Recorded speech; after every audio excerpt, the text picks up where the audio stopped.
Hello student, welcome back to our channel. आज की हमारी क्लास में हम जो जेई का पेपर हुआ था उसका हम एनालिसिस देखेंगे। तो आज की क्लास स्टार्ट करते हैं। तो we are learning learning centre में आपका स्वागत है। तो वी आर लर्निंग सेंटर आपके लिए लेके आया है जेई मेंस का, जो आईआईटी जेई है उसका जो 2023 का ऑनलाइन जो पेपर था फेज 1 का, जो 29 जनवरी का शिफ्ट 1 का आज हम पेपर देखेंगे, मैथ्स का पेपर देखेंगे और समझने की कोशिश करेंगे। आईआईटी जिसको बोला जाता है one of the toughest exam of the country, उसमें किस तरह के क्वेश्चन आते हैं। क्या वो सच में इतना टफ होता है कि उसको पहले से ही आदमी घबरा जाता है कि बहुत टफ पेपर होता है। हम देखेंगे इस पेपर के थ्रू ये क्वेश्चंस के हैं, हम क्या करेंगे, हम साइकोलॉजी समझने की कोशिश करेंगे कि जो इंस्टीट्यूट है, जो आईआईटी हमसे क्या चाह रहा है, एक किस तरह का बंदा, किस तरह का स्टूडेंट को वो खोजने की कोशिश कर रहा है, हमको कैसे तैयारी करनी है, जिसका ऑनलाइन फेज 1 हो गया उसको फेज 2 के लिए कैसे तैयारी करनी है। और कोई भी बच्चा जो 11th में है, जो 12th में है, वो अगर आईआईटी के लिए एस्पायर कर रहा है तो उसको अपनी तैयारी को किस तरह से स्ट्रीमलाइन करना है, वो हम इन क्वेश्चंस की मदद से देखने की कोशिश करेंगे। तो हम पहला क्वेश्चन सॉल्व करते हैं। ये पहले हम ये बता देते हैं कि इसमें दो सेक्शन होते हैं मेंस के पेपर में। सेक्शन ए में 20 क्वेश्चन होते हैं, जिसमें से कोई ऑप्शन नहीं होता, हमारे पास चॉइस नहीं होती। 20 में से आप जितने भी अटेम्प्ट कर पाए, लेकिन 20 में से 15 क्वेश्चन ऐसे होते हैं जो आप कर सकते हैं। 20 के 20 क्वेश्चन, आप 4-5 क्वेश्चन ऐसे होते हैं जो टफ डाले जाते हैं, जिनको स्किप करना होता है। लेकिन 15 के 14-15 क्वेश्चन आप कर सकते हैं। तो हमने उन क्वेश्चंस को लिया है जो डुएबल थे इस शिफ्ट में, ठीक है। और जो सेक्शन बी होता है उसमें 10 क्वेश्चंस होते हैं। 10 में से हमें चॉइस दी जाती है, हमें केवल कोई 5 करने होते हैं, ठीक है। तो अपना पहला क्वेश्चन स्टार्ट करते हैं। ये है, ये कोई फंक्शन दे रखा है F x is equal to 2x² plus X plus 1। ये हमसे पूछा है कि ये इंटरवल दे रखा है 0 to, इसमें ये 1 1 है, मैनी 1 है, 1 1 और मैनी 1 की बात करते हैं। तो पहले तो ये पता होना चाहिए भाई साहब 1 1 होता क्या है। तो कोई भी फंक्शन 1 1 होता कैसे, किस फंक्शन को 1 1 कहते हैं, 1 2 3 ए बी सी। अगर कोई फंक्शन है तो अगर एक एलिमेंट की एक इमेज है तो उस फंक्शन को 1 1 बोलते हैं। अच्छा, इसके लिए डेरिवेटिव टेस्ट क्या होता है, या तो F dash x greater then 0 या फिर एफ डैश एक्स तुम्हारा लेस देन 0। कहां से कॉन्सेप्ट आ रहा है, 12th क्लास का कॉन्सेप्ट है, ठीक है। अब ये पूछ रहे हैं कि एफ एक्स तुम्हारा कितना दिया है, एफ एक्स दिया 2x² plus X plus 1 upon x² plus 1। अब इसको हम करेंगे डिफरेंशिएट। डिफरेंशिएट करेंगे तो किस फॉर्म में, u अपॉन बी की फॉर्म में। u अपॉन बी का डिफरेंशिएशन क्या होता है, u v माइनस u v u upon V square. यहाँ से तो इसको जब डिफरेंशिएट करेंगे भाई साहब तो ये कितना आ जाएगा, माइनस का x² plus 2x plus 1 upon x² plus 1 का होल स्क्वायर। इसमें न्यूमरेटर देखो और डिनोमिनेटर देखो बच्चा पार्टी। ये न्यूमरेटर है स्क्वायर पॉजिटिव। पहले हम अपना पहला ऑप्शन करते हैं कि 0 to 2 के लिए हम पहले अपना न्यूमरेटर और डिनोमिनेटर चेक करेंगे। तो डिनोमिनेटर भैया है स्क्वायर में, वो है पॉजिटिव। न्यूमरेटर क्या है हमारा, minus x² plus 2x plus 1। इसमें हमको 0 से 2 के बीच में चेक करना है। तो 0 से 2 के बीच में एक कोई वैल्यू डालो, 1 उठा लो। तो 1 उठाएंगे तो 1² प्लस 2 इंटू 1 प्लस 1, 1 से 1 कट गया, आंसर आया 2। मतलब 0 से 2 के लिए न्यूमरेटर भी पॉजिटिव है, डिनोमिनेटर भी पॉजिटिव है, इसका मतलब F dash x greater then 0 है। तो भैया ये वाला फंक्शन कैसा होगा, 1 1 होगा। पहला वाला ऑप्शन ही इसका ठीक है, दूसरा चेक नहीं करेंगे, तीसरा चेक नहीं करेंगे, चौथा चेक नहीं करेंगे, क्यों, एक ही सही है। आगे बढ़ो। हाँ, इसको हम क्लियर कर देते हैं, ठीक है। नेक्स्ट क्वेश्चन पे बढ़ते हैं हम।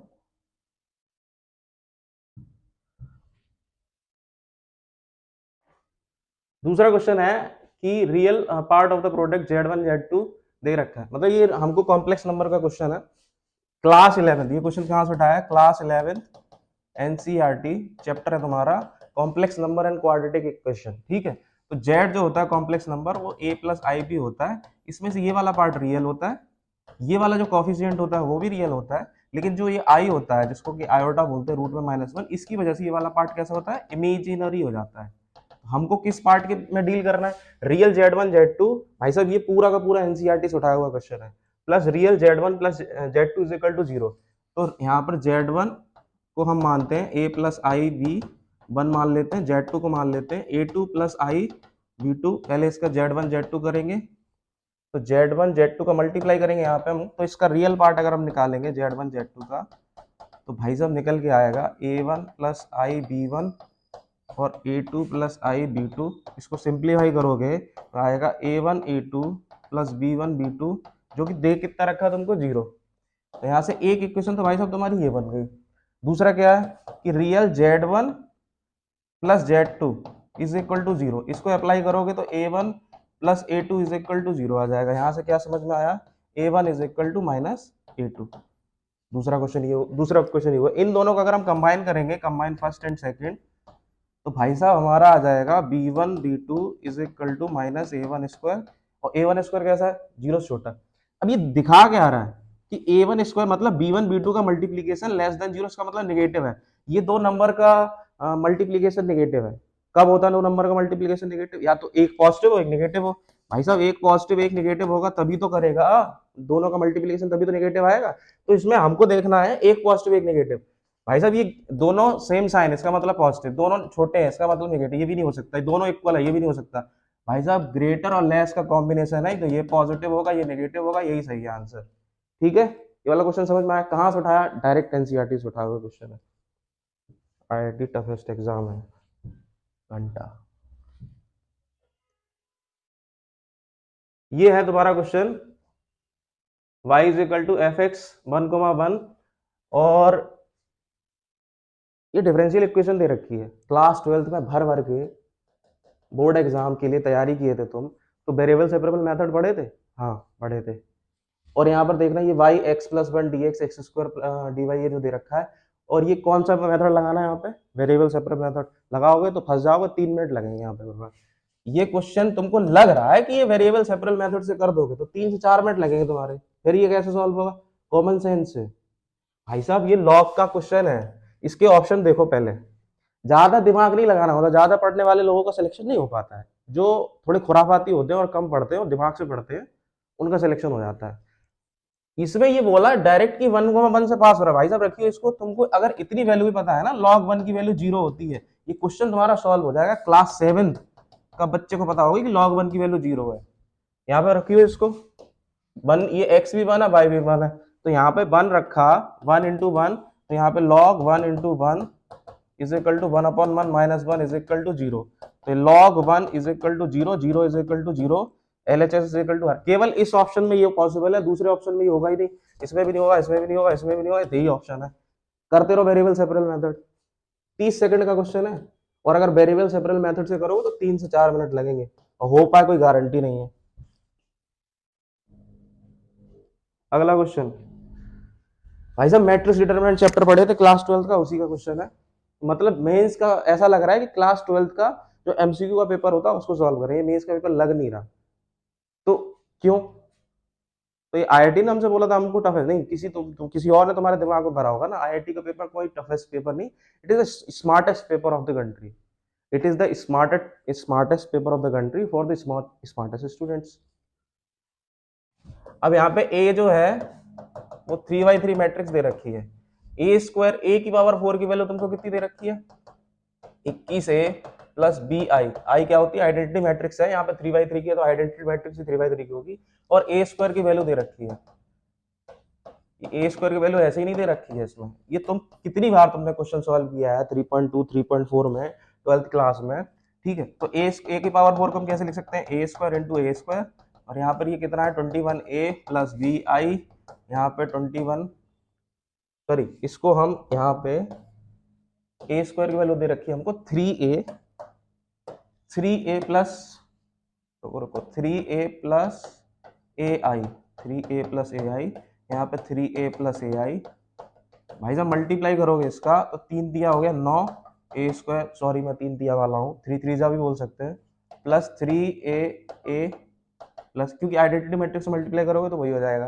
फिर इसका करेंगे इसमें तो 3a प्लस ये कितना हुआ ए स्क्वायर आई, क्योंकि इसको छोड़ नहीं सकते क्योंकि इधर भी मैट्रिक्स है ना, तो 9a स्क्वायर प्लस 3 3 6a प्लस A square I is equal to, भाई साहब देख कितना रखा है अपन लोगों को। और ए की पावर 4 की वैल्यू भी तो दे रखी है 21a प्लस, यहाँ पे कितना आएगा 21a प्लस बी आई।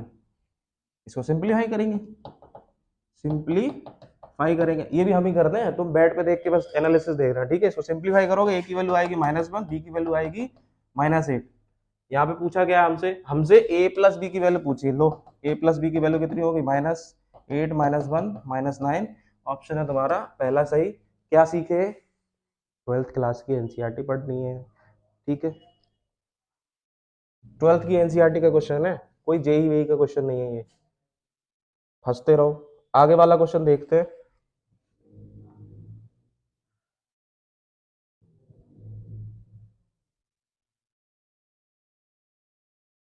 हाँ नेक्स्ट क्वेश्चन,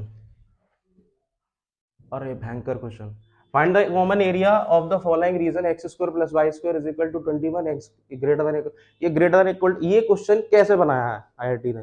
देखो इसमें इनइक्वलिटी का कॉन्सेप्ट है, दूसरा इसमें कॉनिक सेक्शन की नॉलेज चाहिए, तीसरा इसमें एप्लीकेशन ऑफ इंटीग्रल चाहिए। तीन को करा, इसका मतलब क्या चेक कर रहा है?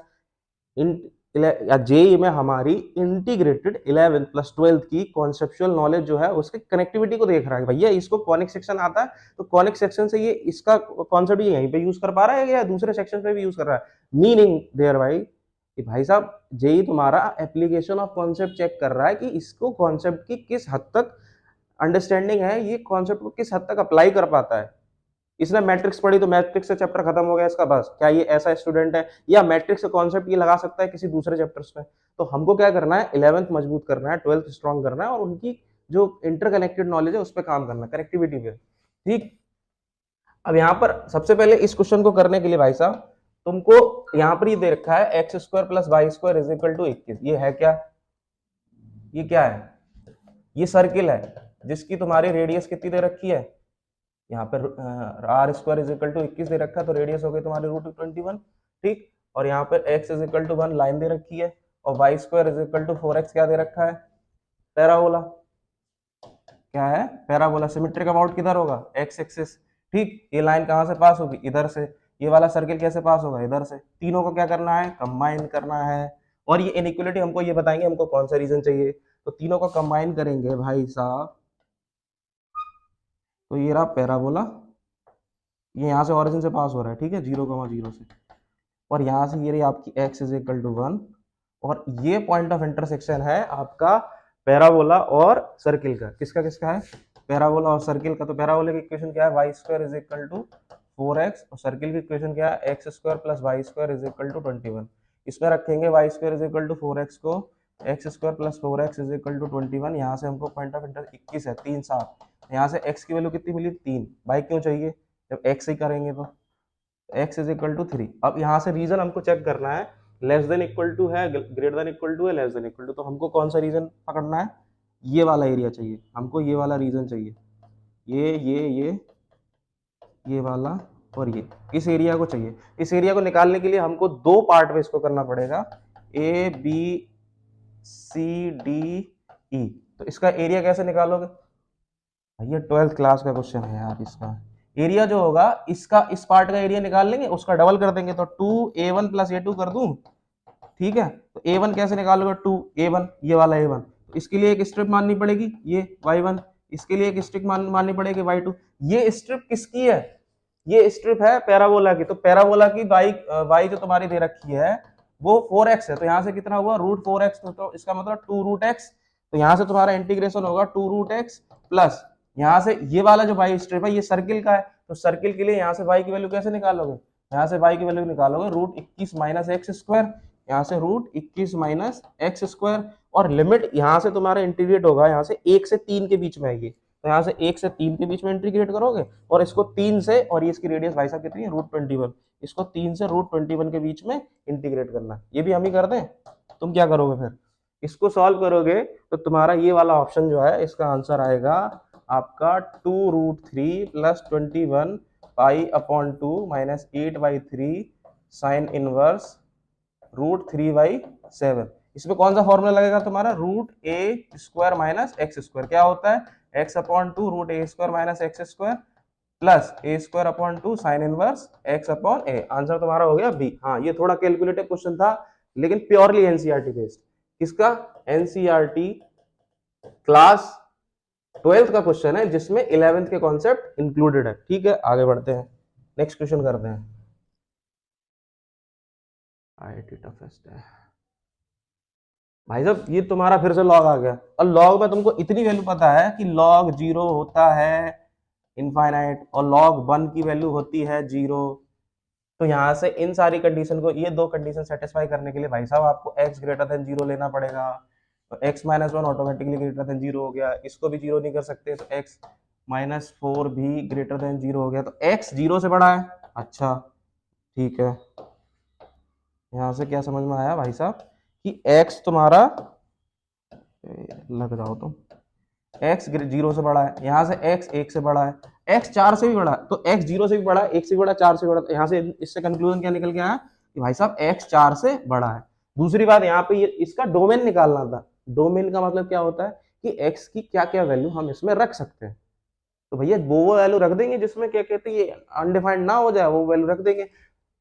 तो x माइनस फोर जो है, अगर यहाँ पर ये 1 हो गया, x माइनस फोर ये 1 हो गया और log 1 हो जाएगा 0, तो 1/0 हो जाएगा इनफाइनाइट। तो ये भाई साहब कभी भी 1 नहीं हो सकता। तो x माइनस फोर कभी भी 1 नहीं हो सकता, तो इसको ले जाएंगे उधर। x कभी भी 5 नहीं हो सकता। x 4 से तो बड़ा है लेकिन x कभी 5 नहीं हो सकता। तो इसको हम लिखेंगे कैसे मैथमेटिकली, 4 से बड़ा है तो भाई साहब 4, इसमें ग्रेटर देन का साइन नहीं है तो इस वाला, ये वाला ब्रैकेट लगाएंगे, 4 कोमा इनफाइनाइट इसका होगा ये, और ये 5 नहीं आ सकता, तो 5 नहीं आ सकता, तो इसके लिए कर देंगे भाई साहब ये, इसका सही ऑप्शन हो जाएगा 4। आगे बढ़ते हैं। ये क्वेश्चन कहाँ से आया, ये एनसीईआरटी में भी नहीं है, कहीं भी नहीं है। तो अब क्या करें, तो ये आईआईटी का क्वेश्चन है। हाँ अच्छा, तो इस तरह के क्वेश्चन को कैसे सॉल्व करोगे, ना एनसीईआरटी में मिला ना कुछ मिला, तो फिर क्या करेंगे। तो तुम्हारा भगवान ने बुद्धि दी है, कॉमन सेंस का यूज कर लो, क्वेश्चन सॉल्व हो जाएगा। जब कोई मेथड, कोई तरीका, कोई काम हथियार काम ना है, तो एक हथियार होता है जो कॉम्पिटेटिव एग्जाम में चलता है, भर भर के चलता है, विच इज कॉमन सेंस। ठीक है, तो कॉमन सेंस से सॉल्व होते हैं क्वेश्चन। या तो एनसीईआरटी से डायरेक्ट क्वेश्चन पूछेगा, या फिर इनडायरेक्ट पूछेगा, या कॉमन सेंस का क्वेश्चन होगा। भाई साहब ये दे रखा है question, f x is equal to m x max x square 1 plus mod greatest integer function दे रखा है, 0 से 2 तक इंटीग्रेट करना है। अब आधे से ज्यादा बच्चों को जो पेपर देने गए उनको ग्रेटेस्ट इंटीजर फंक्शन ही नहीं आता, होता क्या, तोड़ेंगे कैसे। क्लास 11th में रिलेशन फंक्शन चैप्टर है, 11th में रिलेशन फंक्शन चैप्टर है, वो आधे से ज्यादा नहीं पढ़ते, सेट्स पढ़ लेंगे। तो रिलेशन फंक्शन पढ़ोगे नहीं, तो ग्रेटेस्ट इंटीजर फंक्शन को तुमको तोड़ना भी तो आना चाहिए। तो 0 से 2 तक तोड़ेंगे। तो इसमें इसकी खूबसूरती देखो, इसमें आईआईटी ने किया गया है। तो 12th में तुम्हारा डेफिनेट इंटीग्रल जोड़ा, 12th में डेफिनेट इंटीग्रल, 11th का कॉन्सेप्ट ले रहा है वो रिलेशन फंक्शन से, दोनों को मिक्स करके क्वेश्चन बना दिया। कुछ समझ रहे हो, समझदार के लिए इशारा काफी होता है। ये करते क्या है, कॉन्सेप्ट को मिक्स करके क्वेश्चन बनाते हैं, और कुछ नहीं होता। और कॉन्सेप्ट कहाँ से आते हैं, बेसिक एनसीईआरटी से। तो भैया इसको क्वेश्चन को सॉल्व करते हैं। तो इसको अगर हम एफ एक्स को ब्रेक करेंगे, अब ब्रेक कैसे करते हैं, तो 11th क्लास में रिलेशन फंक्शन चैप्टर है, दूसरा वाला पढ़ लेना आके, 1 प्लस मोड एक्स और ये एक्स स्क्वायर, यहाँ पे इसको ये वाला फंक्शन ब्रेक होगा, X greater than equal to 0 से less than equal to √2, X greater than √2 और लेस देन इक्वल टू 2। तो भाई साहब इसको इंटीग्रेट करना है तो पहले 0 से √2 तक करेंगे, फिर √2 से 2 करेंगे। तो 0 से 2 एफ एक्स का इंटीग्रेशन हो जाएगा इस फंक्शन के लिए, 0 से 2 √2 की लिमिट लेंगे, क्योंकि बीच में तो आ रहा है इसके। डेफिनेट इंटीग्रल की प्रॉपर्टी भी तो है क्लास 12th में, बोर्ड में इसमें पेपर भी तो आता है। 1 प्लस मोड एक्स, इसको हटा भी सकते हैं अब हम, एक्स स्क्वायर डी एक्स, तो यहाँ से लिमिट क्या लेंगे, √2 से लेकर 2 तक। यहाँ पे क्या हुआ, इसका अलग कर लो, डी एक्स 0 से √2 प्लस एक्स डी एक्स 0 से √2 प्लस √2 से 2, ये एक्स स्क्वायर डी एक्स, ये भी सॉल्व कर दें।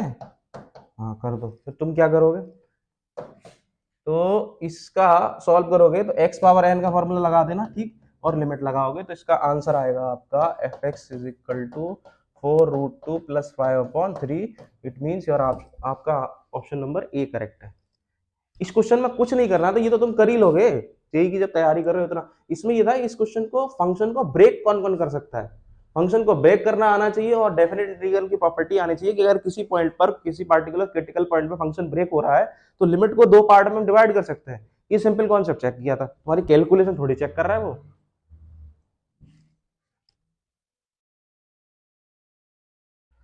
ये फुटबॉल वाला क्वेश्चन आया पीएनसी का, परम्यूटेशन कॉम्बिनेशन का। अरे सर परम्यूटेशन कॉम्बिनेशन तो टीचर्स तक को नहीं आते, तो हमको कहाँ से आ जाएगी। तो जॉब तुम्हें लेनी है, टीचर को लेनी है, तो खुद क्यों नहीं पढ़ते एनसीईआरटी। एनसीईआरटी में परम्यूटेशन कॉम्बिनेशन का जो बेसिक कॉन्सेप्ट है वो लगा यहाँ पे, और उसमें क्या मिला दिया, देखो भाई साहब खूबसूरती देखो, पीएनसी में प्रोबेबिलिटी डाली है, और चैप्टर कौन से क्लास का है, कौन से क्लास क्लास का 11th क्लास का क्वेश्चन है ये, 11th क्लास का एनसीईआरटी का, एनसीईआरटी बेस्ड। पूरा पूरा उठा के दे देगा तो रट्टू तोते मिल जाएंगे उन्हें, पूरा उठा के नहीं देते, लेकिन टेस्ट एनसीईआरटी और 11 12 से बाहर नहीं है।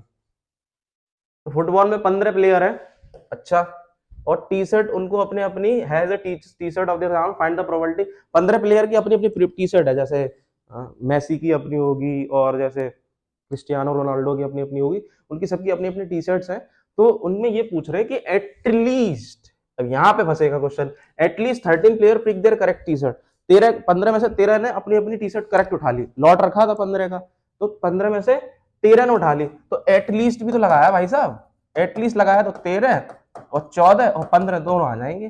13 के लिए क्या है 15C2, 14 भाई साहब 0, और 15 का मतलब टोटल, टोटल मतलब सबने इकट्ठा उठा लिया, तो ऐसा तो एक ही पॉसिबिलिटी बनेगी। तो 15C2 इसको भी सॉल्व कर दें, 15C2 फैक्टोरियल 15 फैक्टोरियल 2 15 में से 2 का फैक्टोरियल 13, ये कितना हो गया 15 फैक्टोरियल, 15 को तोड़ दो, 15 14 13 फैक्टोरियल, और ये 2 फैक्टोरियल इंटू 13 फैक्टोरियल, 13 से 13 कट गया, 2 सत्ते 14, 15 सत्ते, अच्छा टेबल भी नहीं आती, जेई का पेपर दोगे पहले टेबल तो याद कर लो, टेबल याद कर लो 25 तक, स्क्वायर याद कर लो 50 तक, और क्यूब याद कर लो 20 तक। उसके बाद तो तुम सोचना कि आईआईटी की तैयारी करनी है, उससे पहले सोचना भी मत अगर तुमको टेबल भी याद नहीं है। तो ये कितना हुआ 15 सत्ते 105 प्लस 0 प्लस 1, 105 और 1 106। लो कहाँ ऑप्शन, ये रहा ऑप्शन 106, आईआईटी का क्वेश्चन है ये।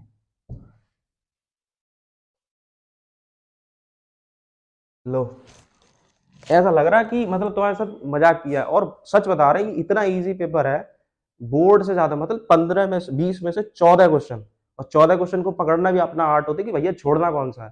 तो वो बंदा सही होता है ना जो प्रॉब्लम्स को, अब 20 में से 14 क्वेश्चन उसने सही कर दिए, उसकी परसेंटाइल 90 क्रॉस कर जाएगी। उधर तुम्हारे 5 क्वेश्चन उसमें भी आराम से। तो प्रॉब्लम्स में नहीं फंसना होता है, जो हमारे पास अपॉर्चुनिटी है उसको ध्यान देना होता है।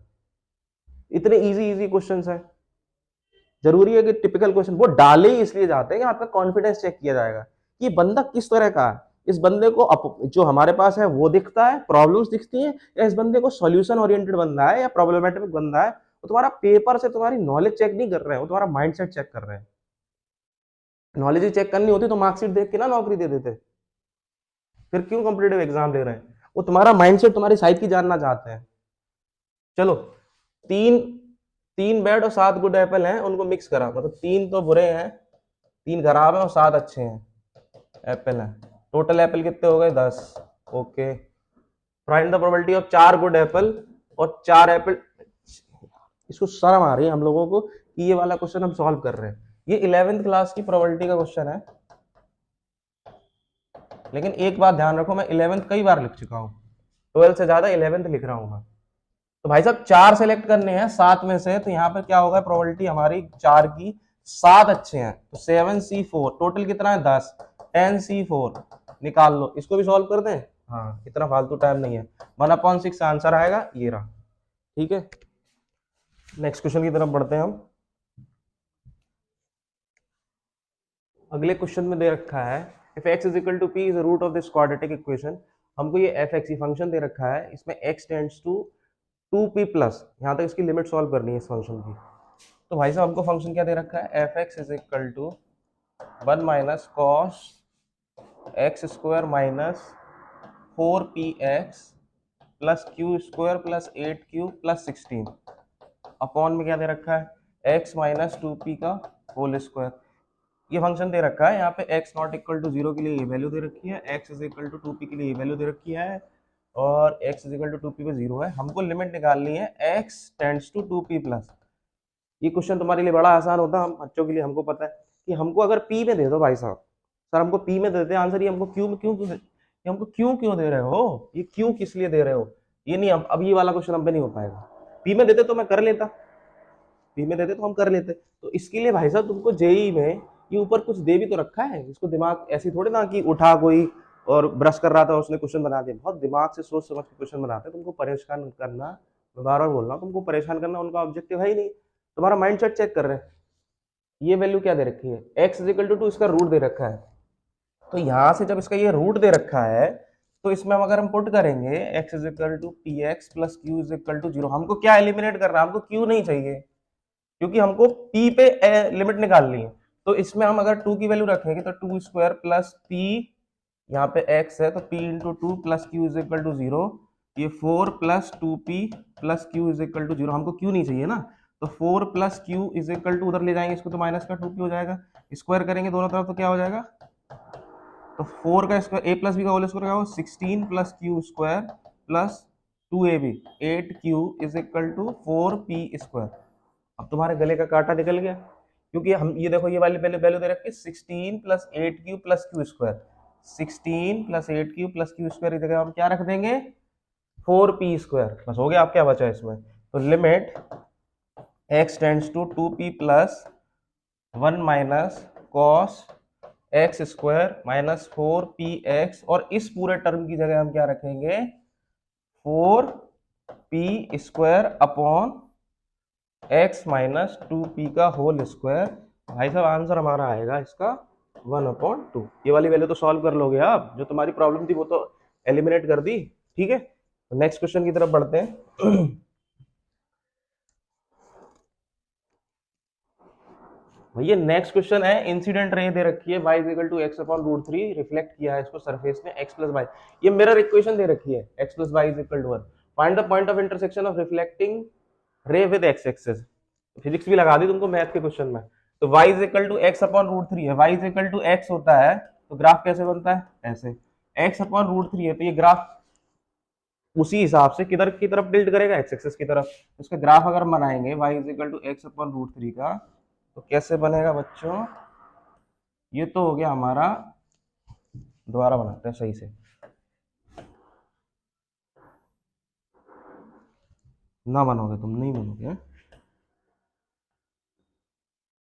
y is equal to x upon root 3, ये हो गया। ठीक है, ये तो लाइन है, इसको रिफ्लेक्ट किया है सरफेस ने, x plus y is equal to 1, ये x upon a plus y upon b is equal to 1, इसके इंटरसेप्ट दोनों इक्वल होंगे x एक्सिस और y एक्सिस के, तो इसका ग्राफ कैसे बनेगा, इसका ग्राफ ऐसे बनेगा, इसको इससे कंबाइन करेंगे तो भाई साहब x plus y is equal to 1 का ग्राफ हमारा ये बनेगा। ठीक है, ये है हमारी मिरर लाइन, ये मिरर लाइन दे रखी है, और इस लाइन को ये है हमारी इंसिडेंट रे। तो इंसिडेंट रे भाई साहब नॉर्मल बनाओ इसको, तो angle of incidence is equal to angle of reflection, तो ये वाली रे, ये एंगल ऑफ, ये वाली रिफ्लेक्टेड रे होगी, क्या होगी ये रिफ्लेक्टेड रे होगी। अब यहां से हमको साफ पता चल रहा है भाई साहब एक्स एक्सिस पे डायरेक्टली कट करेगी, तो any point on x axis उसका जनरल, कोई एक्स एक्सिस पर जो पॉइंट होता है उसका जनरल फॉर्म क्या होता है x, 0, क्योंकि वाई एक्सिस तो 0 है। अब यहाँ पर तुमको एक चीज पता चल गई, कोई अगर किसी ने ऑब्जर्व कर लिया तो ये क्वेश्चन उसके लिए वो तुरंत उड़ा देगा, क्या है ये, कि ये 3 लाइन मिल रही है सेम पॉइंट पर, पहली लाइन दूसरी लाइन, ये पहली इंसिडेंट रे दूसरी रिफ्लेक्टेड रे, ये मिरर वाली लाइन है, तीनों लाइन एक पॉइंट पे मिलती है तो उस कंडीशन को क्या बोलते हैं बताओ, 3 लाइन जब एक पॉइंट पर मिलती है तो उसको क्या बोलते हैं, उसको बोलते हैं कंकरेंट सिचुएशन। वही तो चेक कर रहा था तुम्हारी, तुम इसको कंकरेंट सिचुएशन वाली कंडीशन तुमको आती कि नहीं है, कंकरेंट लाइन की कंडीशन लगाओगे क्वेश्चन तुम्हारा उड़ जाएगा। कंकरेंट लाइन की कंडीशन क्या होती है, नहीं पता, पूरा का पूरा एनसीईआरटी से उठाया हुआ क्वेश्चन है।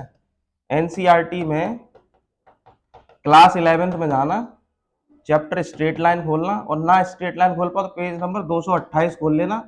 228 में एग्जाम्पल दे रखा है, एग्जाम्पल कौन सी, मिसलेनियस की एग्जाम्पल दे रखी है 20, उसको देख लेना, क्वेश्चन तुम्हारा सॉल्व हो जाएगा। ठीक है, तो इसका जो हमारा कोऑर्डिनेट है, तो x की वैल्यू हमको क्या आएगी 1 माइनस 1 अपॉन रूट 3 0, इतना तो कर लोगे कि बस केवल एनालिसिस देखना है। इसको पहला, इसका ऑप्शन क्या होगा इस वाले क्वेश्चन का 1। इस क्वेश्चन में हमको केवल इतना पता करना था, जिसको ये पता होगा what is the condition of concurrent line, सबसे पहले वो इसको ग्राफ बनाना आना चाहिए, ग्राफ बनाने के बाद उसे तुरंत देखा अरे भाई ये कंकरेंट लाइन वाली कंडीशन आ रही है, जिसको पता होगा वो कर देगा इसको। ठीक है, चलो नेक्स्ट क्वेश्चन की तरफ बढ़ते हैं, कि एक इक्विलेटरल ट्राइंगल है एबीसी, ठीक है, एक पॉइंट है ए, वो लाई करता है इस लाइन पर, और बी और सी जो है ये ट्राइंगल के वो लाई करते हैं line x plus y plus x is equal to 0। सबसे पहले इस क्वेश्चन को करने के लिए तुम्हें इसका ग्राफ बनाना पड़ेगा। ग्राफ बनाना कैसे सीखोगे? प्रैक्टिस से। और कैसे? पीवाईक्यू सॉल्व करो, एनसीईआरटी के क्वेश्चन सॉल्व करोगे तो तुम्हें ग्राफ बनाना, इतनी तो स्किल तुम्हारे अंदर होगी कि ग्राफ बना दे। तो इसका जो बेस है वो y plus x is equal to 0 है। y plus x is equal to 0, इसका मतलब y is equal to minus x. y is equal to x का ग्राफ कैसे बनता है भाई साहब? y is equal to x का ग्राफ कैसे बनता है? माइनस एक्स का ग्राफ कैसे बनेगा? लो बना दिया, y is equal to minus x का ग्राफ बना दिया। अब यहाँ पर सबसे पहले हमको क्या बोला है, ये देखो, पहले इसका ग्राफ बनाते हैं तब ये क्वेश्चन सॉल्व हो पाएगा। ए लाइज, ये तो ए की बात बाद में करेंगे, बी और C lie on y plus x is equal to 0 is equal to, इसका मतलब y is equal to minus x. पहले इसको बनाते हैं, ओरिजिन से पास हो रहा है, ठीक है। अरे हट जाओ तुम यार। y is equal to by plus x is equal to 0, इस पर इसके ये बेस है, इस पर बी और सी लाई कर रहा है। ये मैंने बी बोला और ये हमारा हो जाएगा सी, और इसका ये इक्विलेटरल ट्राइंगल है, ठीक है। इक्विलेटरल ट्राइंगल है तो इसका मतलब एंगल इसमें कितना होगा? 60 डिग्री। तो और ये वाली इक्वेशन कितनी है? x plus y is equal to 0। दूसरी वाली इक्वेशन कैसे देगा? ये जो पॉइंट ए है, ये पॉइंट ए है वो लाई करता है y minus 2x is equal to 2। या तो इसको मान लो y minus 2x is equal to 2, या इसको मान लो, चलो इसको मान लेते हैं, y minus 2x is equal to 2, इसको मान लिया। तो हमको इसका एरिया पूछा है। एरिया ऑफ इक्विलेटरल ट्राइंगल क्या होता है बताओ बच्चों? Simple area of equilateral triangle हमने पढ़ा था कि √3/4 साइड स्क्वायर। अब यहाँ पर तुम्हें दो साइड तो तुम निकाल लो, क्योंकि दो इक्वेशन दे रखी, तीसरी साइड नहीं मिलेगी तुम पे। तीनों साइड निकालने के लिए तुम्हें तीसरी इक्वेशन और देनी चाहिए, तो सो दी नहीं है। तो एक इक्विलेटरल ट्राइंगल का एरिया निकालने के लिए हमारे पास परपेंडिकुलर का भी तो फॉर्मूला होता है। परपेंडिकुलर से कैसे निकालते हैं? p² upon root three. अब ये फॉर्मूला कहाँ से आया? तो ना एनसीईआरटी में पढ़ा ना कहाँ से, प्रैक्टिस से, प्रीवियस ईयर क्वेश्चन पेपर की। किससे? पीवाईक्यू की प्रैक्टिस करोगे, किसकी? जेईई की। तुमको पता चल जाएगा कि एक इक्विलेटरल ट्राइंगल का एरिया निकालने के लिए हमारे पास एक तरीका और होता है कि p² अपॉन रूट थ्री, उसका परपेंडिकुलर का स्क्वायर कर दो और रूट थ्री से डिवाइड कर दो तो आंसर आ जाएगा। तो भैया वो तो सब ठीक है, पहले इसका परपेंडिकुलर कैसे निकालेंगे? अब अच्छा, ये इक्विलेटरल ट्राइंगल है तो इसका ये परपेंडिकुलर जो होगा वो मिड पॉइंट पे होगा इसके। हाँ भाई साहब सही कह रहे हो। तो ये तो 0 0 है। अच्छा, ये लाइन बिल्कुल एग्जैक्टली परपेंडिकुलर है किसके? पहले इसको इरेज करते हैं। ये लाइन जो दूसरी मैंने बनाई है परपेंडिकुलर लाइन, वो किसके परपेंडिकुलर है? y plus x is equal to 0 की। तो इस वाली लाइन की इक्वेशन क्या होगी बच्चों? ये वाली लाइन जो दे रखी है, इसकी इक्वेशन क्या होगी? y is equal to x. तो y is equal to x ये है, ठीक है। और ये y is equal to x intersect हो रही कि नहीं हो रही? किससे? इस वाली लाइन से। तो y is equal to x और y minus 2x is equal to 0 का ही तो इंटरसेक्शन है पॉइंट ए। तो हमसे यहाँ पे क्या समझ में आया? अरे भाई साहब, पॉइंट ए जो है वो इंटरसेक्शन है किसका? y is equal to x का और y minus 2x is equal to 2 का। इसको रख दो, x minus 2x is equal to 2, minus x is equal to minus, मतलब यहाँ पे प्लस का 2, x is equal to minus 2, x is equal to minus 2, y is equal to क्या होगा? माइनस 2। तो इसके कोऑर्डिनेट हमको पता चल गए -2, 2। भाई साहब परपेंडिकुलर तो निकाल लेंगे ना, इसका एक कोऑर्डिनेट हमको पता चला -2, है, दूसरा कोऑर्डिनेट है 0, 0। डिस्टेंस फार्मूला हमको आता ही है, जिंदगी से पढ़ते आ रहे हैं, x2 माइनस x1 का whole square plus y2 minus y1 का होल स्क्वायर। जब यहाँ पर 0 0 है तो ये क्या हो जाएगा? डिस्टेंस फार्मूला से d इज इक्वल टू √-2 का होल स्क्वायर प्लस -2 का होल स्क्वायर। ये कितना हुआ? √8। हमको परपेंडिकुलर पता चल गया, इसका √8 है। जब परपेंडिकुलर पता चल गया तो अब बचा क्या? कुछ नहीं। तो एरिया क्या होता है? एरिया होता है p² अपॉन √3।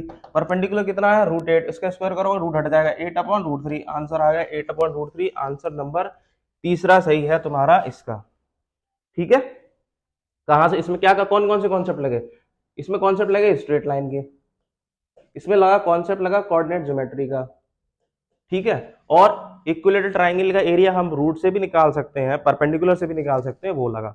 वो कहां से आएगा? Previous year question paper. क्या कह रहा है चीख चीख के कि भैया एनसीईआरटी कर लो 11 12 की और पीवाईक्यू कर लो, इससे ज्यादा हम तुमसे कुछ मांग ही नहीं रहे हैं। चलो अगले क्वेश्चन पे बढ़ेंगे।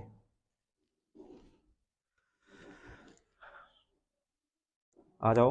हाँ, ये क्वेश्चन है, it is a given that, ये सबसे पहले तो ये ट्रू फॉल्स वाला क्वेश्चन है। ये क्वेश्चन कौन से चैप्टर का बताओ? 11th का है, 12th का है, तो 11th में कौन से चैप्टर का नाम बता सकते हो? ये क्वेश्चन है क्लास 11th में, जिसको कोई नहीं पढ़ता। एक चैप्टर है जो कि जेई के सिलेबस में है, जिसका नाम है mathematical reasoning, chapter number 14, class 11th NCERT, उससे क्वेश्चन लिया गया है। तो भाई साहब इसमें क्या दे के रखा है? इस वाले ऑपरेटर का मतलब होता है और इस वाले ऑपरेटर का मतलब होता है एंड। ठीक, हमको क्वेश्चन क्या दे रखा है भाई साहब? P up Q down R, फिर down P up R gives Q down R. इसमें बोला इज फेलेसी। अब ये फेलेसी क्या होता है? फैंटेसी नहीं है, फेलेसी। फेलेसी का मतलब होता है, फेलेसी का जो लिटरल मीनिंग होता है वो होता है मिस्टेकन बिलीफ। मिस्टेकन बिलीफ मतलब दिमाग में कुछ भ्रम होना, या किसी चीज का, कोई चीज गलत है और उसको कोई सही मान लेता है, उसको बोलते हैं फेलेसी। जैसे क्या हमारे हमारे अंदर बहुत सारी फेलेसी होती है कि जैसे जेई का पेपर है तो इंडिया का सबसे टफेस्ट पेपर होता है, देख रहे हो तुम कितना टफ है। दूसरा कि जेई निकालने के लिए तुमको ड्रॉप मान लेना पड़ेगा, 12th के साथ साथ 11 12th के साथ साथ कभी जेई नहीं निकल सकता। अच्छा, ये भी फेलेसी है। और जेई एनसीईआरटी से, केवल एनसीईआरटी और प्रीवियस ईयर क्वेश्चन पेपर करके कैसे निकल सकता है? हाँ, ये नहीं है, कुछ भारी भरकम तो बताओ। ऐसा ऐसे कैसे निकल जाएगा एकदम से कि एनसीईआरटी करी और प्रीवियस ईयर क्वेश्चन पेपर करे, मेंस निकल गया आईआईटी का? नहीं, कुछ भारी भरकम बताओ, कुछ मॉड्यूल्स बताओ, कुछ 2-2.5 लाख का खर्चा बताओ, तब तब समझ में आता है। तो ये सब तुम्हारे दिमाग की फेलेसी है, किसी ने तुम्हारे अंदर डालनी है, ऐसा कुछ है नहीं। सच देखना है तो पेपर को समझो, पेपर खुद बोलता है चीख चीख के। पेपर खुद बोल रहा है कि मैं कहां से आया हूं, तो उसको समझो, तो वो समझ वही पाएगा जिसने ये किया होगा। एनसीईआरटी जिसने की होगी उसको समझ में आएगा भाई साहब एनसीईआरटी बेस्ड पेपर है। बस हाँ, ऐसा नहीं होता कि एनसीईआरटी क्वेश्चन डायरेक्टली उठा के दे दे, फिर रट्टू तोता उनको चाहिए भी नहीं। उनको ऐसे, वो एनसीईआरटी के क्वेश्चन को, जो 11 12 के जो कॉन्सेप्ट है उनको इंटरकनेक्ट करते हैं, नया क्वेश्चन फ्रेम कर देते हैं, प्रीवियस ईयर से टेस्ट होता है उनका। तो भाई साहब इसको सॉल्व करना है हमको, ट्रू फॉल्स बताना है। तो इसको करने के लिए पी क्यू आर, तीन हमारे पास वेरिएबल दे रखे हैं, वैल्यू दे रखी है। तो पी भाई साहब कितनी बार आया? 1 2, 2 बार। क्यू भाई साहब कितनी बार आया? 1 और 2। आर भाई साहब कितनी बार आया? 3 बार। पी और क्यू आर, पी 2 बार, आर क्यू 2 बार और आर 3 बार। तो ये भाई साहब हो गए, ये फॉल्स होंगे, ये ट्रू होंगे और ये भी ट्रू होंगे। ठीक, true true true false, check करो कहां पे है true true true false. True true true true नहीं होगा, true true false false false ये भी नहीं होगा, ट्रू ट्रू फॉल्स ये सही हो। पहला क्वेश्चन सही है, नन ऑफ दीज वाला इसका आंसर नहीं है। कहां से कर दिया, कैसे कर दिया? फिर आंसर है पी वाई क्यू, चीख चीख के प्रैक्टिस करोगे प्रीवियस ईयर क्वेश्चन पेपर की, 11th क्लास का मैथमेटिकल रीजनिंग का कॉन्सेप्ट पढ़ोगे, कर लोगे क्वेश्चन, बहुत ईजी है, हद से ज्यादा।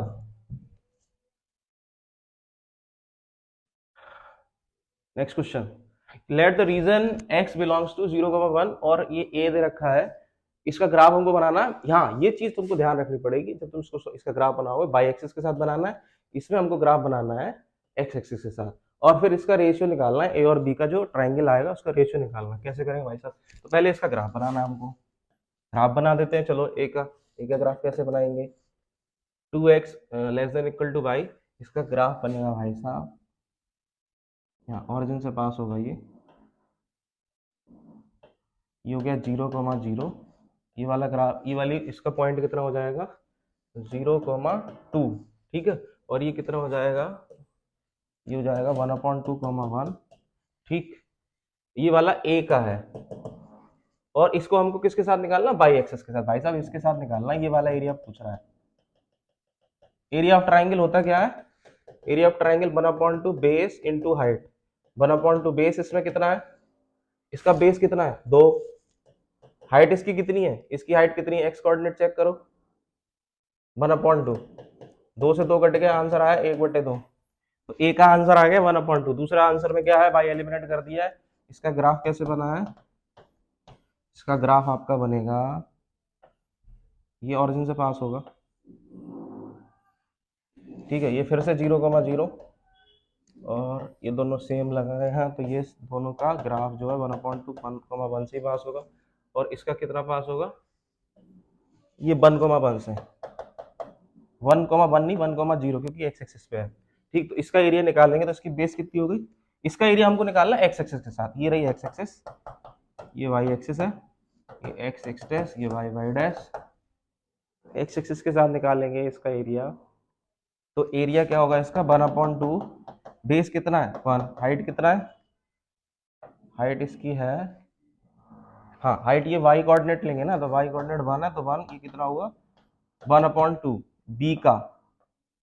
बी का एरिया हमारा कितना हुआ 1/2, हमसे पूछा रेशियो ए अपॉन बी का, ए बाई बी का रेशियो पूछा है 1/2, कट के हो जाएगा 1, मजाक चल रहा है यहाँ पे, तो ए इसका आंसर आ गया ए अपॉन बी का 1। ठीक है, चलो नेक्स्ट क्वेश्चन करते हैं। उससे पहले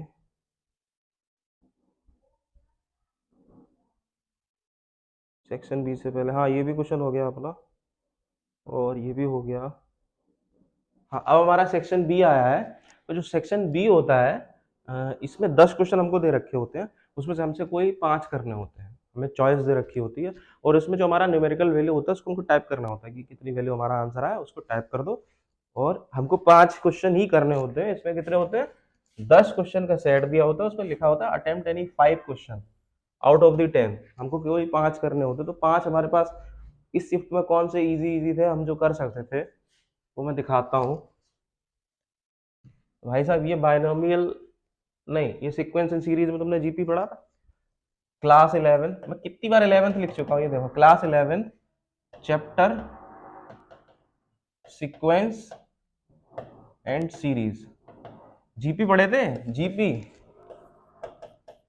जीपी क्या होता है, और यहाँ पर इसका जनरल टर्म दे रखा है, यहाँ पे ए प्लस जनरल, यहाँ पे नंबर ऑफ टर्म की बात हो रही है, तो ए एन क्या होता है जीपी में, ये ज्योमेट्रिक प्रोग्रेशन होता है। ठीक है, ज्योमेट्रिक प्रोग्रेशन, ज्योमेट्रिक प्रोग्रेशन क्या होता है वो भी नहीं, वो तो नहीं बता पाएंगे तुमको, जब किसी फिक्स नंबर से मल्टीप्लाई होता चला जाता है या किसी फिक्स नंबर का डिवाइड होता चला जाता है किसी सीरीज में, तो उसको ज्योमेट्रिकल प्रोग्रेशन बोलते हैं। और एपी में क्या होता है, एपी में जो कॉमन डिफरेंस होता है वो सेम होता है, जीपी में क्या होता है कॉमन रेशियो सेम होता है। ठीक, यहाँ पे जो ए एन है वो क्या होगा, ए आर की पावर एन माइनस 1, मतलब इससे एक कम होता है हमेशा, तो हमको दिया गया है और हमसे पूछा गया है, हमसे A7 प्लस A9 पूछा है, हमको A5 प्लस A7 दे रखा है और इसका मल्टीप्लीकेशन दे रखा है, यहाँ से जो हमको हमारे पास जो एसेट मिलेगा उसका यूज करके हम ये निकालेंगे। ठीक है, चलो तो A5 प्लस A7 की वैल्यू 12 दे रखी है, इसका मतलब A R की पावर 4, एक कम होता ना, A R की पावर 6, ये कितना होगा 12, A कॉमन ले लो, यहाँ से R की पावर 4 कॉमन ले सकते हैं, तो 1 plus r square is equal to कितना हुआ 12, यहीं छोड़ दो ऐसा ही, इसको सॉल्व करने के लिए ये दे रखा है a power 4 a power 6 is equal to 9, a r power 3 a r power 5 is equal to 9, a r power, ये a स्क्वायर हो गया, r पावर कितना होगा 8 is equal to 9, a r power 4 का whole square is equal to 9, a r की power 4 is equal to 3, ये r की power 4 तुमको यहाँ दे रखा है, दूसरी कंडीशन तुम्हारी यहाँ हुई, इसको इसमें मिक्स करो, तो ये तुम्हारा यहाँ पे 3 1 प्लस आर स्क्वायर बराबर 12, 3 से काटो 3 चौक 12, 1 प्लस आर स्क्वायर बराबर 4, आर स्क्वायर बराबर 3, इसको ऐसे ही रहने दो। हमसे पूछा क्या है, हमसे पूछा क्या है, हमसे चाहिए A7 प्लस A9, तो A7 प्लस A9 के लिए भाई साहब ए आर पावर 6 ये हो गए, ए आर पावर 8 ये हो गए, यहाँ से ए आर पावर 4 निकल आएगा कॉमन, यहाँ क्या बचा आर स्क्वायर, यहाँ आर की पावर 4 बची, तो आर स्क्वायर का होल स्क्वायर लिख देते हैं, दोनों वैल्यू हमको यहाँ से निकल के आ चुकी है, आर स्क्वायर की वैल्यू 3 है, ए आर पावर 4 4 है, तो ए आर पावर 4 नहीं, ए आर पावर 4 भी 3 है, और आर स्क्वायर भी हमारा कितना है 3, सॉरी तो ये टूट गया,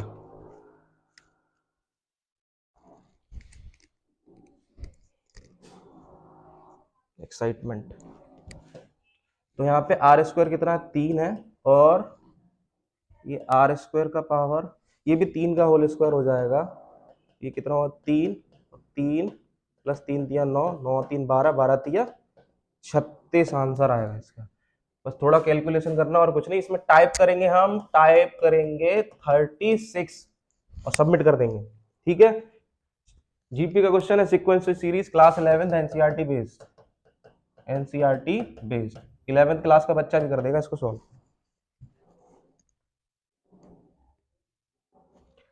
नेक्स्ट क्वेश्चन दे रखा है F x plus y is equal to, चल रहा है बंद हो रहा है, हाँ चल रहा है, F x plus y is equal to F x plus f y और f one is equal to, ये फंक्शन दे रखा है हमको f x plus y is equal to F x plus f y, f one is equal to 1/5, हमको N में value इसको इसको सॉल्व करना है, सीक्वेंस इन सीरीज और प्रिंसिपल ऑफ मैथमेटिकल इंडक्शन का बेजोड़ संगम। तो यहाँ पे p n is equal to क्या आएगा हमारा एन अपॉन 5, ठीक है, तो f n is equal to n upon 5 आएगा। हमको sigma n is equal to 1 से एन दे रखा है, f n upon n, n plus 1, n plus 2 is equal to 1/12 दे रखा है। एफ एन की वैल्यू कितनी आएगी एन अपॉन 5, तो एन अपॉन 5 और नीचे यहाँ पर sigma n is equal to 1 to n, n नीचे रहा एन प्लस 1 और n plus 2 is equal to 1/2, n से इधर आ गया, एन से एन कैंसिल ही हो गया पहली बात, तो 1/5 12 आ गया। Sigma n is equal to 1 to n, 1 upon n plus 1 और n plus 2 is equal to 1/12।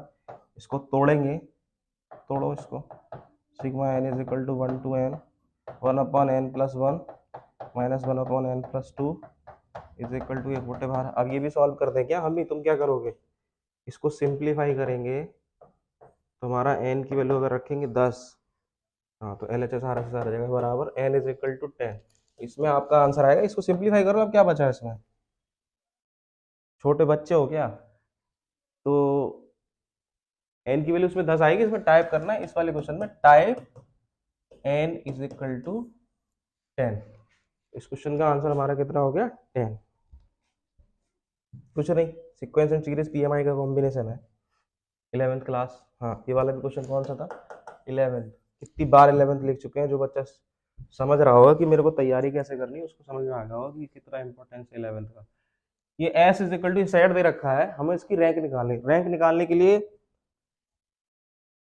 तुम चक वो आ जाएगा तुम्हें, इसकी अगर रैंक तुम अगर सीधे साधे तरीके से जाओगे तो इसकी रैंक तुम निकालोगे 5 मिनट के अंदर, कोई गारंटी नहीं है सही निकालोगे, तो बाय रूल्स जाओगे तो हो गया ये क्वेश्चन और 5 मिनट बर्बाद भी होंगे। लेकिन अगर खुरापाती दिमाग है तुम्हारा तो हाल कर दोगे, और अगर पी वाई की सॉल्व करें रैंक वाले तो ये 30 सेकंड का क्वेश्चन है भाई साहब, 30 सेकंड का, ठीक है। ये दे रखा है हमको यहाँ पे 3 5 7 7 3 की रैंक निकालनी है डिक्शनरी के असेंडिंग ऑर्डर के हिसाब से, एक टर्म, दो टर्म, तीन टर्म, चार टर्म, पांच टर्म, कैसे करोगे 5 पावर 0 इसमें, 5 पावर 1 ठीक है, 5 पावर 2 ठीक है, 5 पावर 3 ठीक है, 5 पावर 4 ठीक है।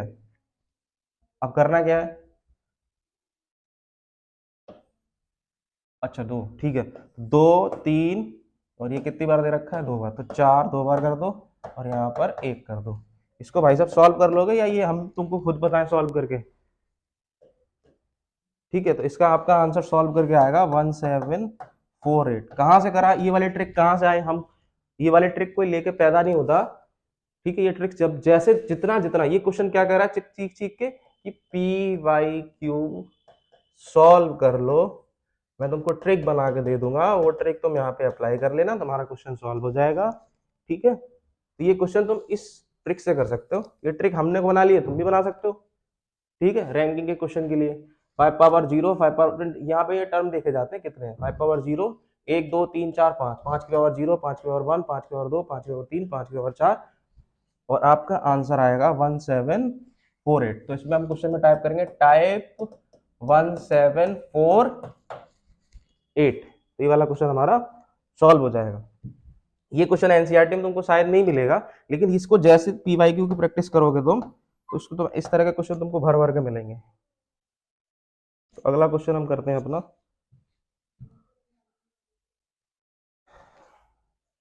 नेक्स्ट क्वेश्चन हमारा बायनोमियल थ्योरम से क्लास 11th बायनोमियल थ्योरम, जिसमें पी एंड सी का कॉन्सेप्ट लगा हुआ है, तो करते हैं भाई सॉल्व। तो 1 + 2x पावर n के लिए 3 कंसेक्यूटिव टर्म का जो रेशियो दे रखा है वो दे रखा है 10:35:84। ठीक है, 3 कंसेक्यूटिव टर्म का रेशियो दे रखा है, तो पहले हम इसका निकाल देते हैं फिर इसका निकाल देंगे। ठीक, तो इसका निकालोगे तो यहाँ पे 35/84, तो क्या रखेंगे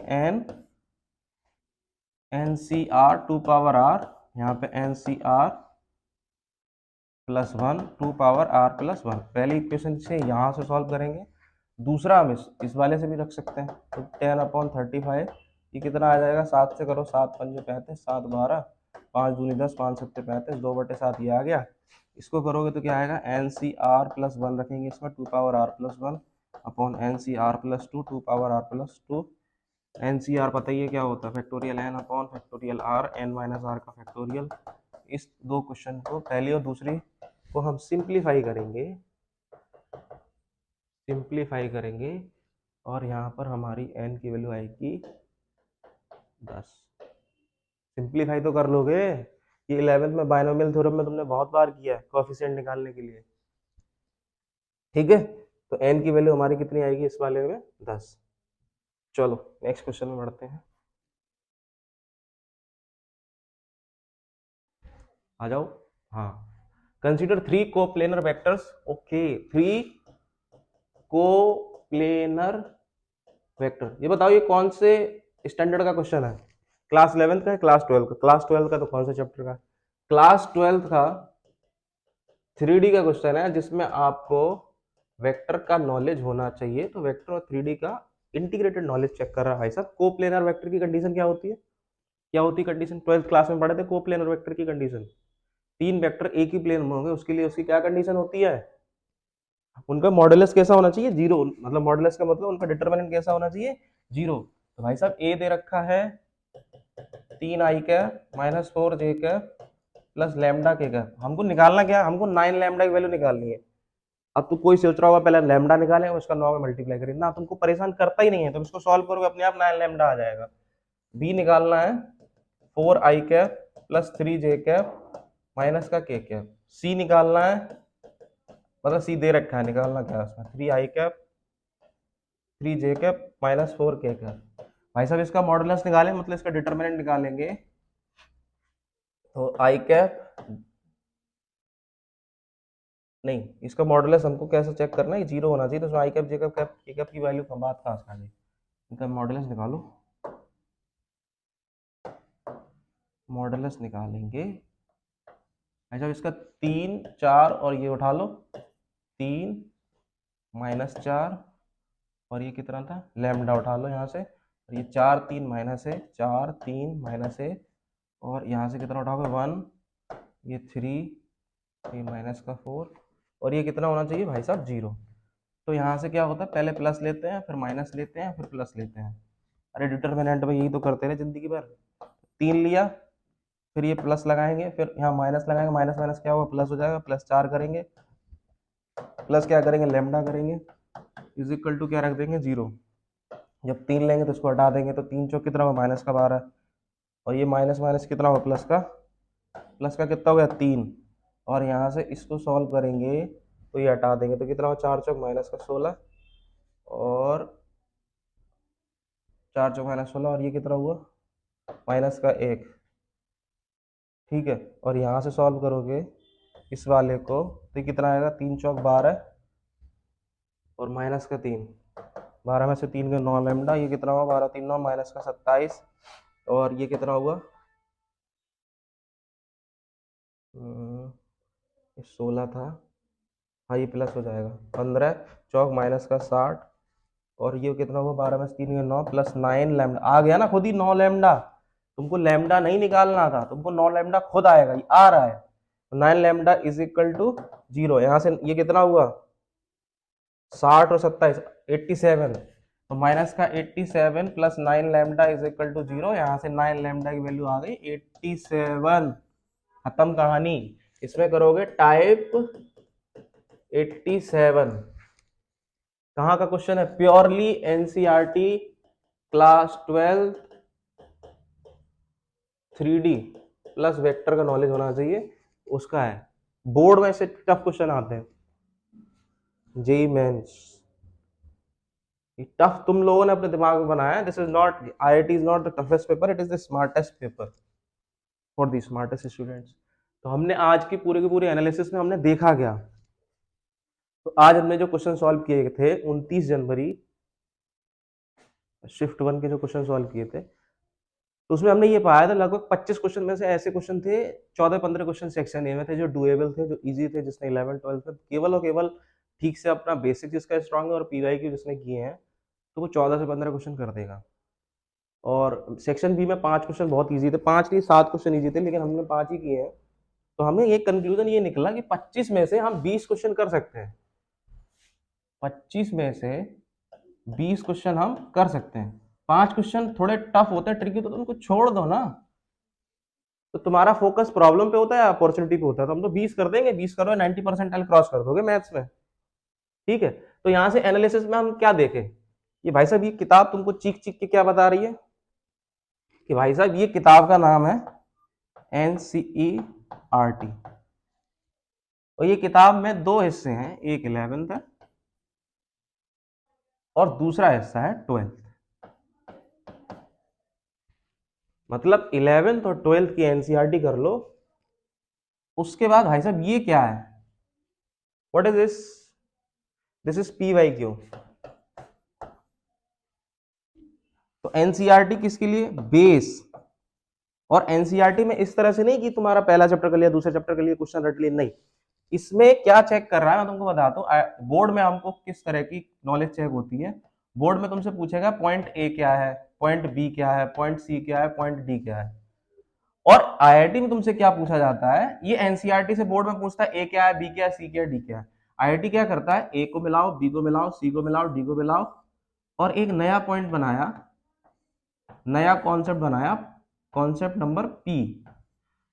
तो मतलब 4 या 5 कॉन्सेप्ट, 2 या 3 कॉन्सेप्ट, मतलब इनको क्या करते हैं IIT में, इंटीग्रेटेड कॉन्सेप्ट की नॉलेज चेक होती है। कि आपने अगर स्ट्रेट लाइन पढ़ा तो उसका आप 3D में यूज कर पा रहे हैं, 3D पढ़ा तो वेक्टर में यूज कर पा रहे हैं, वेक्टर पढ़ा 3D में यूज कर पा रहे हैं, इंटीग्रेशन का यूज रिलेशन फंक्शन में कर पा रहे हो, नहीं कर पा रहे हो, रिलेशन फंक्शन की नॉलेज है कि नहीं। तो मतलब हमको 11th को और 12th को सेग्रीगेट करके नहीं पढ़ना, हमको ये समझ में आना ये मैथ है, ये मैथ्स के चैप्टर हैं। ये तुम ये बताओ किताब क्यों बनाएगी, तुम्हारी सहूलियत के हिसाब से बनाएगी। चैप्टर क्यों बनाए, चैप्टर इसलिए बनाएगा ताकि तुम आसानी से उनको समझ पाओ। तुमको मैथ को एज ए होल देखना है, अलग अलग चैप्टर में तोड़ के नहीं, अलग अलग स्टैंड क्लास में तोड़ के नहीं देखना। तुमको मैथ्स को पूरा होलिस्टिक वे में देखना है। तो जिनका फेज 1 हो गया है, जिनका अच्छा हो गया उनको कॉन्ग्रेचुलेसन, जिनका फेज 1 अच्छा नहीं हुआ तो उनके लिए अभी भी अपॉर्चुनिटी है। तो एक बार जो भी तुम्हारा सिलेबस दे रखा है वहां से जाओ, NCERT में 11-12 के कॉन्सेप्ट को दोबारा से स्ट्रॉन्ग करो, बेस बनाओ, और PYQ को जरूर प्रैक्टिस करो। Previous year question paper practice करने, ज्यादा पुराने नहीं, लास्ट 5 साल के, लास्ट 5 ईयर, ये पूरा का पूरा मंत्र है किसी भी कॉम्पिटेटिव एग्जाम को क्रैक करने के लिए। NCERT से बेस बनाओ, PYQ सॉल्व करो, is equal to IIT crack. और तुमको समझ में आ रहा होगा एडवांस बहुत टफ है, मेंस तो सब निकाल लेते हैं। सबसे ज्यादा कंपटीशन जो है, सबसे ज्यादा भीड़ जो होती है वो मेंस में ही होती है। तो psychologically mains is toughest, advance is easy. Psychologically mains tough है क्योंकि वहां पर इजी कॉन्सेप्ट का, बेसिक कॉन्सेप्ट की नॉलेज चेक कर रहे हैं, वहां पर सब धराशायी हो जाते हैं। एडवांस में तो अगर तुमने मेंस निकाले, थोड़ी मेहनत की, तुम खुद एडवांस में रैंक ले आओगे। तो जो तुम्हारा टफनेस के अगर मामले में बात करें, मतलब टफनेस, टफ तो है ही नहीं, स्मार्टनेस। तो अगर ज्यादा साइकोलॉजिकली अगर कौन सा टफ है, तो मेंस को निकालना ज्यादा प्रॉब्लमेटिक है एडवांस से। एडवांस में क्वेश्चन इतना हाई लेवल का तो कट ऑफ भी तो कम जाती भाई साहब। तो मेंस पे फोकस करना है, मेंस निकल गया, एडवांस तुम निकाल लोगे। अगर क्योंकि तुम्हारे अंदर इतना भयंकर कॉन्फिडेंस आया है, तुम्हारा मेंस निकल जाए तो खुद ही एडवांस निकाल लो। मेंस निकालने के लिए क्या है, NCERT से अपना बेस बनाना है और NCERT से कॉन्सेप्ट को कनेक्ट कर करके देखना है। तुम्हारे दिमाग में पूरा का पूरा 11-12 का मैथ घूम रहा होना चाहिए। एक एक वेव होता है, एक इस तरह का कॉन्सेप्ट का जाल होता है जो इंटरलिंक होना चाहिए। इंटरलिंकिंग ऑफ कॉन्सेप्ट मांग रहा है, कनेक्टिविटी ऑफ कॉन्सेप्ट मांग रहा है। इस कॉन्सेप्ट का इससे क्या रिलेशन, इस कॉन्सेप्ट का इससे क्या रिलेशन, इस कॉन्सेप्ट का इससे क्या रिलेशन, ये इस कॉन्सेप्ट का इससे क्या रिलेशन, ये मांग रहा है IIT। ये जब कर लोगे उस दिन समझ लेना तुम IIT के लिए तैयार हो गए। बस NCERT को करो और इन कॉन्सेप्ट को इंटीग्रेट करो, और बाद में क्या करना है, PYQ only. This is the only strategy to crack IIT। और दूसरा अगर आईआईटी में सिलेक्शन होता है, दूसरा लोग कुछ बच्चे होते हैं जो जिसमें डीसी में डरते रहते हैं कि सिलेक्शन हुआ तो क्या होगा, सिलेक्शन नहीं हुआ तो क्या। सिलेक्शन हो जाएगा आईआईटी में तो तुम्हें जॉब मिल जाएगी, गवर्नमेंट जॉब मिलेगी। आईएएस अगर ट्राई करोगे तो गवर्नमेंट जॉब मिल जाएगी, नहीं तो प्राइवेट सेक्टर में तुमको आज बहुत सारी अपॉर्चुनिटी वो मिल जाएगी। तो आईआईटी क्रैक हुआ तो जॉब मिल जाएगी, क्रैक नहीं हुआ तो तुम जॉब देने वाले बन जाना। तो घाटे का तो सौदा है नहीं कहीं। अगर क्रैक हो गया तो तुम अपना भला कर दोगे, और क्रैक नहीं हुआ और अगर तुमने ईमानदारी से मेहनत की है तो तुम्हारे अंदर इतना पोटेंशियल आया, ऊपर वाला जो तुम्हारा इतना तुम्हारे अंदर वो मेहनत वो कॉन्फिडेंस भर देगा कि तुम औरों को जॉब देना शुरू कर दो। You will be a new entrepreneur. तो घाटे का तो सौदा है नहीं, या तो नौकरी लगेगी तो जॉब खुद की लगेगी, खुद का भला होगा, नहीं लगेगी तो दूसरों का भला कर देंगे। हाँ, पर एक प्रॉब्लम होती है, नहीं लगी तो इज्जत घट जाएगी। तो इज्जत जो तुम्हारी है वो तुम्हारे माँ बाप की नज़रों में और जो हमारे गुरु होते हैं उनकी नज़रों में हमारी इज्जत कभी भी नहीं घटती अगर हम कोशिश कर रहे हैं। तो जो नेगेटिव लोग हैं जिनकी नज़रों में हमारी इज्जत अगर फेल होने से घट रही है तो उनके बारे में सोचते क्यों हो? उनको साइड करो और आगे बढ़ो, ठीक है। और मैं बोलता हूँ कि एक बार कॉम्पिटिटिव एग्जाम सबको लिखना चाहिए। जो आईआईटी है, आईआईटी हो, यूपीएससी, अगर आप मैथ से हो तो आप आईआईटी लिखो, आप बायो से आप नीट लिखो, आपने आर्ट्स लिया या कुछ भी लिया तो आप यूपीएससी भी लिख सकते हो। तो एक बार कॉम्पिटिटिव एग्जाम लिखना चाहिए। क्यों? क्योंकि पहले लोग तपस्या करते थे जाके अपने आप को अच्छा बनाने के लिए। तो आज के जमाने की जो तपस्या है ना वो है कॉम्पिटिटिव एग्जाम।